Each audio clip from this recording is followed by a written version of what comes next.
मोठी बातमी समोर येते नाशिकमधून। नाशिकच्या द्वारका उड्डाण पुलावर रविवारी रात्री भीषण अपघात झाला।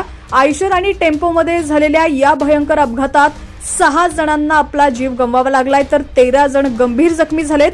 हा अपघात इतका भयंकर होता की टेम्पोमधील मुलांच्या शरीरात लोखंडी सळया घुसल्यानं त्यांचा जागीच मृत्यू झालाय।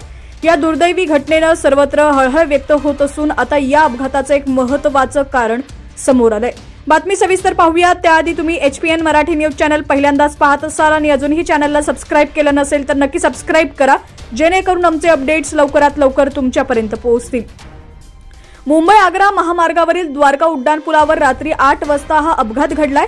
अपघातामध्ये मृत झालेले आणि जखमी झालेले सर्वजण सिडकोच्या सह्याद्रीनगर परिसरातील रहिवासी होते। नाशिकमध्ये मुंबई आग्रा महामार्गावरील द्वारका उड्डाण पुलावर रात्री 8 वाजण्याच्या सुमारास आयशर ट्रक आणि टेम्पोमध्ये हा भयंकर अपघात घडलाय। नाशिकमधील सिडकोच्या सह्याद्रीनगर परिसरातील मुलं टेम्पोमधून निफाड तालुक्यातील धारणगाव या ठिकाणी देवाच्या कार्यक्रमाला गेले होते।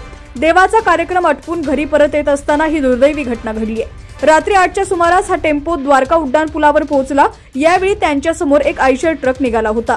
या ट्रकमध्ये लोखंडी सळया भरल्या होत्या, मात्र वाहनाच्या शेवटी लाल रंगाचं कोणताही निशाणा, चिन्ह किंवा धोक्याचा इशारा देणारं चिन्ह लावलं नव्हतं। गाडीमध्ये अवजड सामान असताना रेडियम लावणं बंधनकारक असतं, मात्र असे कोणतेही नियम पाळण्यात आलेले नाही। त्यामुळे पाठीमागून येणाऱ्या टेम्पोला अंदाज आला नाही आणि गाडी पाठीमागून थेट ट्रकवर आदळली।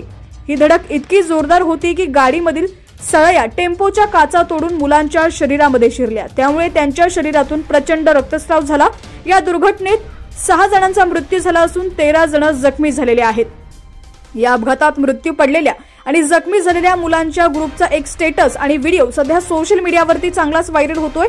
देवाच्या कार्यक्रमाला गेलेल्या या सर्वांनी ब्रदर्स असं कॅप्शन देत एक छान ग्रुप फोटो काढला होता, तर गाडीमधून परत येताना त्यांनी एक रॅप सॉन्ग देखील लावलं होतं।